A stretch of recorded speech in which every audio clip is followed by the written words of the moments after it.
Hey, what's the word, players? Welcome to another episode.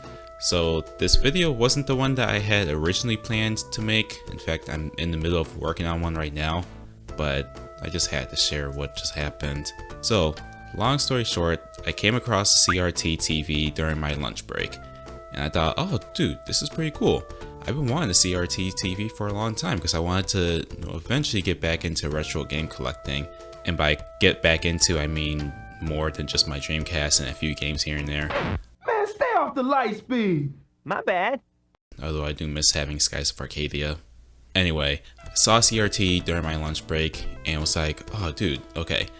If this is still here by the time I get back, then I'm definitely copping this. So I'm at work finishing the last few hours left of the day, and sure enough, it just randomly starts downpouring. Before it was just sprinkles and I was like, oh okay, this shouldn't be too bad. But then it really came down and my heart sank a little bit. Oh no, why didn't I pick up those CRTs when I had the chance?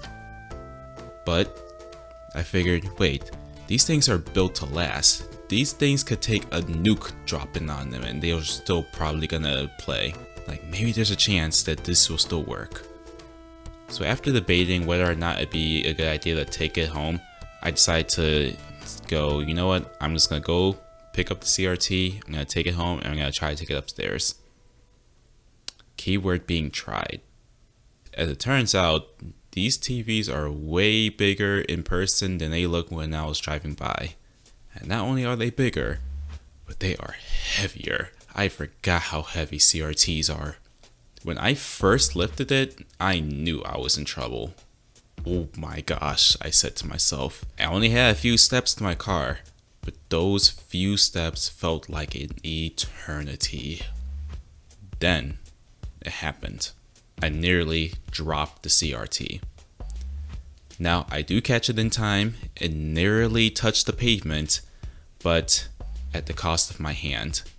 My hand was the thing that separated the TV from touching the ground.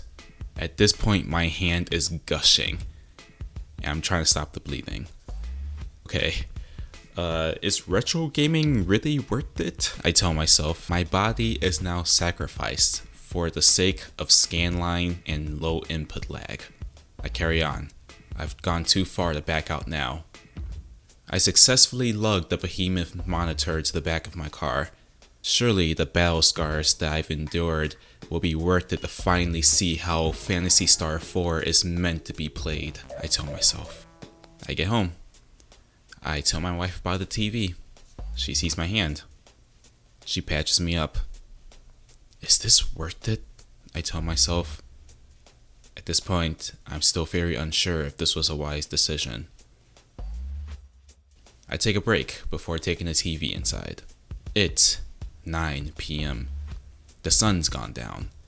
The neighborhood is getting quieter, not exactly quiet because my neighborhood's pretty loud, but enough where that most of the neighbors and neighborhood kids are away so that I don't have to explain to them why I'm taking in a TV that's older than I and probably then have been alive. I tell my wife that I'm bringing in the TV. I didn't think this through. Dude, you remember how hard it was just to get the TV into the car in the first place? How the heck are you gonna move up the stairs? I should have heeded that thought. I grabbed my old grip gloves, the ones that I used to wear when I worked outside and worked in the factory. Surely this should make carrying the TV a lot easier. I move the car closer to the door, and then I open up the back seat and I'm greeted by the big metal box. Here we go. I lift it out of the back seat. So far, so good. I make my first step towards the door, and that's when it all goes downhill. Oops, spoiler alert. I stumble forward, trying to catch myself and the TV, but gravity has other plans for me. In an effort to take control of the TV and not lose it, I stub my toe on the step. The TV makes it on the top step. I'm not so lucky, and I fling forward. My body aches. Everything is burning. My glasses have flown off somewhere in the dark. My gloves that have served me well are now reduced to string cheese with how ripped they've gotten.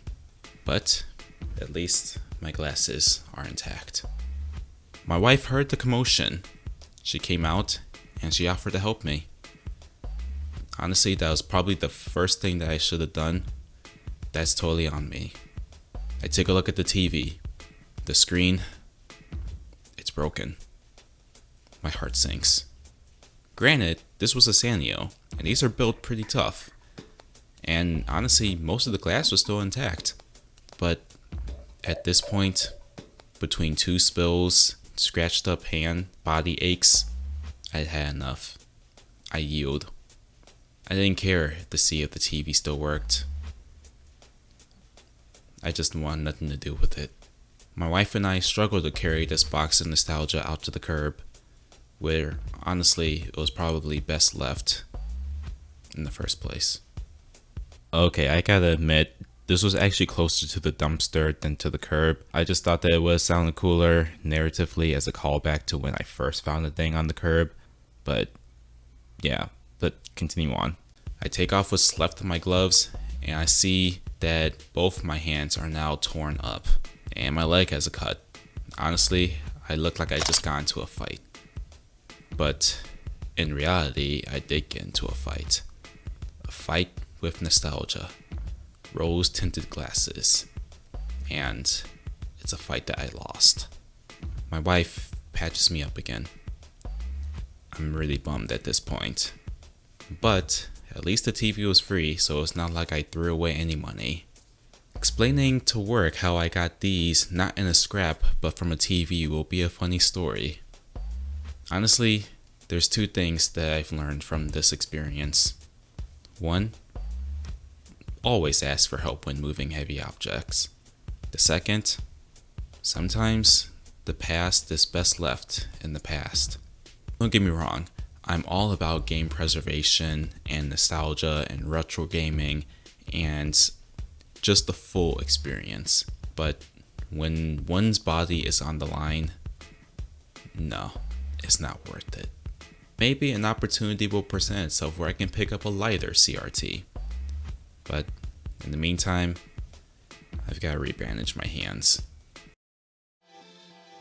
Anyways guys, thank you so much for watching. Like I said, this was not the video that I intended to make, but I hope you enjoyed it anyway. If you're looking for a non-denominational church, link to our church locator down below. If you're interested in studying the Bible, let me know. We can set up something through Discord. And like I said, I'm working on a video that wasn't supposed to be this, but like I said, this one was just too good to pass up. So keep an eye on that video when it drops, and keep an eye out for other ones. Please subscribe, all that stuff, and I will see you next time. Peace.